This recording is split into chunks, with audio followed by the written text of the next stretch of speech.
तो कैसे हैं आप लोग। मैं गौतम कुमार ज्ञान मंत्रा के यूट्यूब चैनल में आप सबका फिर से स्वागत है।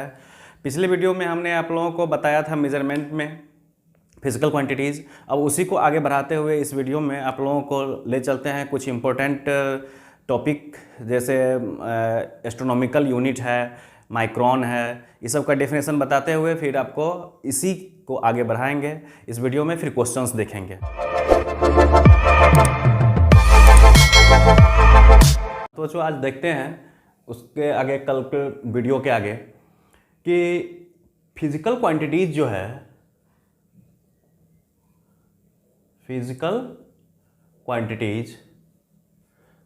Quantities are classified into two categories. पहला है इसमें fundamental quantities.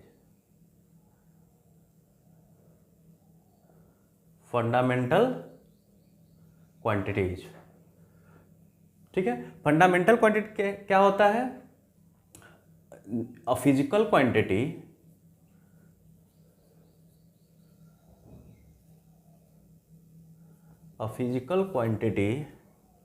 that do not depend on other quantities for their measurement।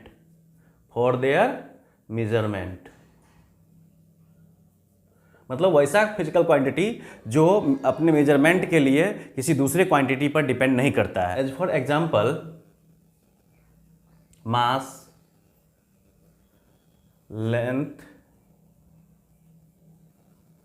Time, electric current, temperature, luminous intensity,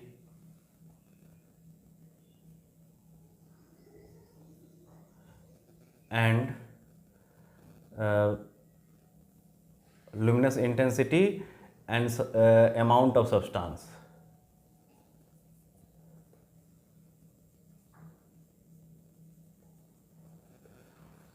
ठीक है बच्चों, तो हम देखते हैं इस तरह से फंडामेंटल क्वांटिटी जिसको बिना किसी दूसरे क्वांटिटी के हेल्प से हम आसानी से उसको लिख सकते हैं, तो वो क्या हो गया? Fundamental quantities. ठीक है। इसमें अब इसी में फंडामेंटल यूनिट, एक पॉइंट बना दीजिए, फंडामेंटल यूनिट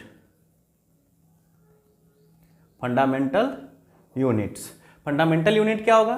तो जो भी फंडामेंटल क्वांटिटीज है उसके कोरस्पॉन्डिंग यूनिट को, जिसको हम एक्सप्रेस कर सकते हैं। जैसे मास है तो मास को किलोग्राम में, लेंथ है तो मीटर में। तो कोरस्पॉन्डिंग यूनिट, जो भी फंडामेंटल क्वांटिटी है उसके कोरस्पॉन्डिंग यूनिट को फंडामेंटल यूनिट कहते हैं। तो ऐसे हम लिख सकते हैं, कोरस्पॉन्डिंग यूनिट ऑफ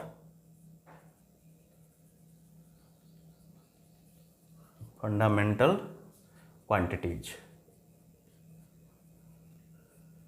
ठीक है। दूसरा है derived quantity.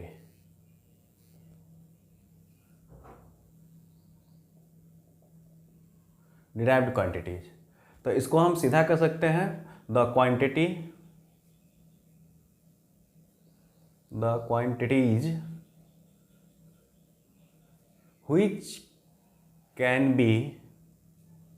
which can be derived from fundamental quantities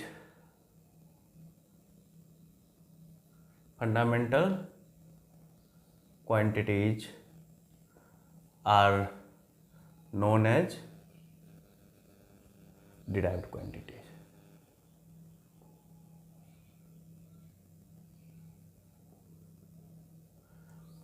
ठीक बच्चों, तो डिराइव्ड क्वांटिटी क्या हुआ कि वैसा क्वांटिटी जिसको हम फंडामेंटल क्वांटिटी के हेल्प से या फंडामेंटल क्वांटिटी से डिराइव करते हैं। तो जैसे एग्जांपल लीजिए एरिया। ठीक है, एरिया है, एरिया क्या होता है? लेंथ इंटू ब्रेथ, तो यहाँ पर देखिए लेंथ का मेजरमेंट जो फंडामेंटल क्वांटिटी है तो इसका हम किस में करेंगे, मीटर में, ठीक है। और ये ब्रेथ का मतलब क्या हुआ कि ये भी इसका भी मेजरमेंट होगा तो वो भी उसमें भी लेंथ ही निकलेगा, तो लेंथ इंटू लेंथ भी बोल सकते हैं इसको, लेंथ इंटू लेंथ। तो क्या देख रहे हैं, जो एरिया है वो किस में है, फंडामेंटल क्वांटिटी लेंथ से डिराइव किया गया है। उसी तरह हम बात करते हैं वेलोसिटी की, वेलोसिटी। तो वेलोसिटी क्या होता है, डिस्टेंस डिस्प्लेसमेंट अपॉन टाइम, ठीक है। डिस्प्लेसमेंट अपॉन टाइम की हम बात करें तो डिस्प्लेसमेंट का को मेजर करेंगे तो उसमें हम क्या निकालेंगे, लेंथ निकालेंगे, और टाइम फंडामेंटल क्वांटिटीज है तो ये भी आ गया लेंथ अपॉन टाइम।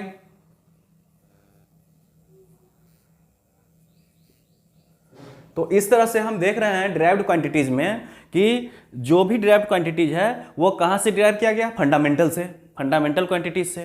तो इसका जो अब यूनिट होगा, मतलब डिराइव्ड क्वांटिटी का यूनिट होगा, जैसे एरिया का है लेंथ इंटू लेंथ, लेंथ का होगा मीटर, फिर लेंथ का मीटर तो metre into metre, metre square, तो एरिया का यूनिट हो गया मीटर स्क्वायर। उसी तरह से फिर वेलोसिटी का होगा तो displacement by time, it means length upon time, length का मीटर और टाइम का सेकेंड, तो मीटर पर सेकेंड। तो इस तरह से हम क्या देख रहे हैं कि डिराइव्ड क्वांटिटी का कोरस्पॉन्डिंग यूनिट क्या कहलाएगा, डिराइव्ड यूनिट। तो यहां पर इसका पॉइंट बना लीजिए, डिराइव्ड यूनिट, ठीक है। तो उसमें इसमें भी वही है, the corresponding units of derived quantity,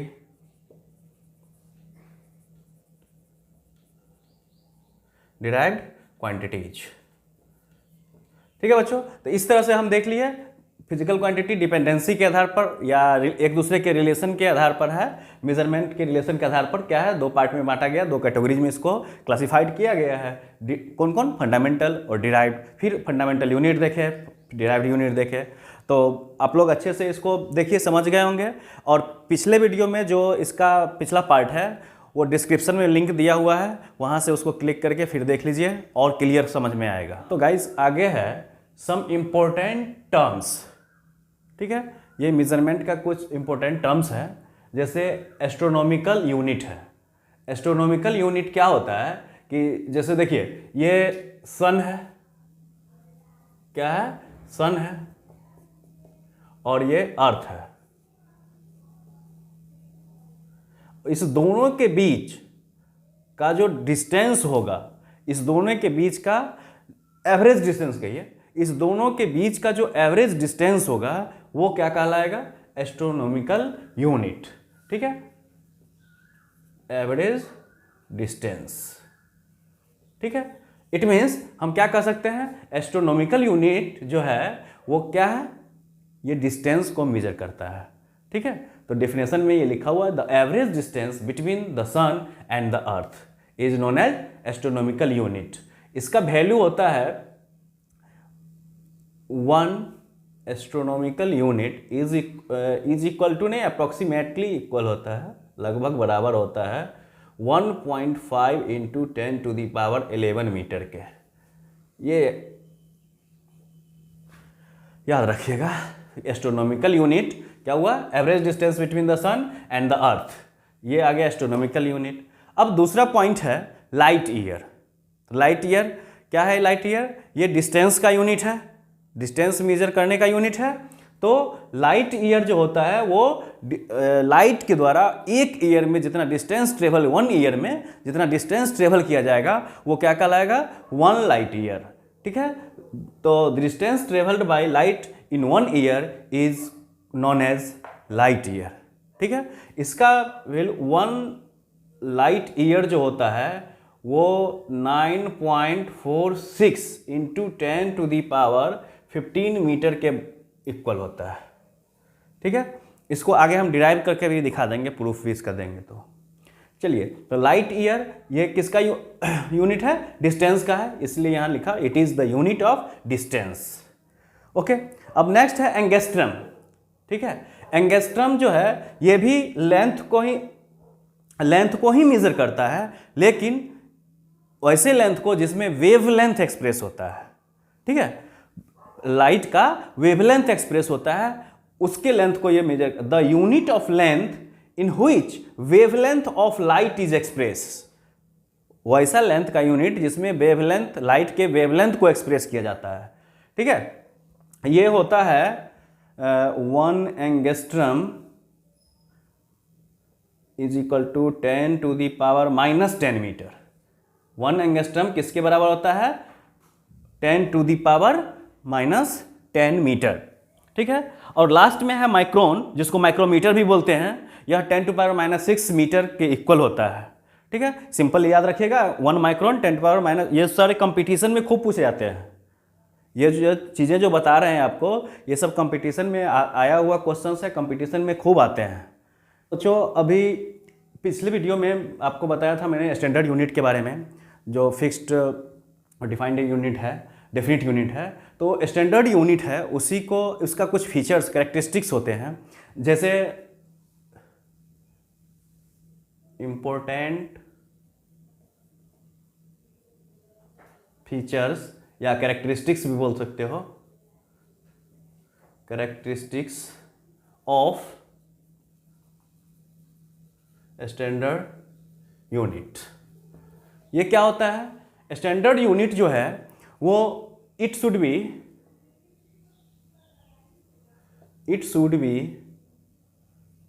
easily accessible,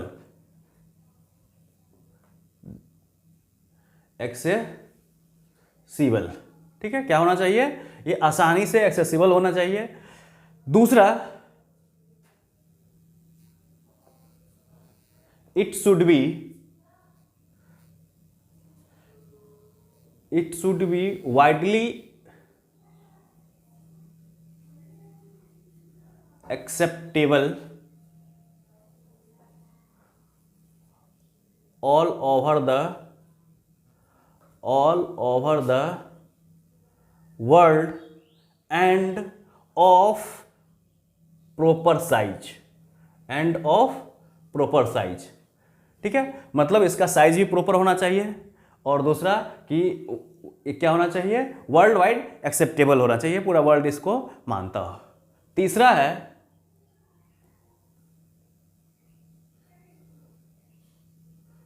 it should not be changeable, यह चेंजेबल नहीं होना चाहिए। मतलब बदलते रहेगा तो फिर तो गड़बड़ है। मान लीजिए कि आज 1 मीटर ये हो गया, इतना मान लो, कल ये हो गया, तो फिर कोई डेफिनिट तो फिक्स डिफिनेशन तो उसका रहा नहीं, तो फिर ये गड़बड़ हो जाएगा।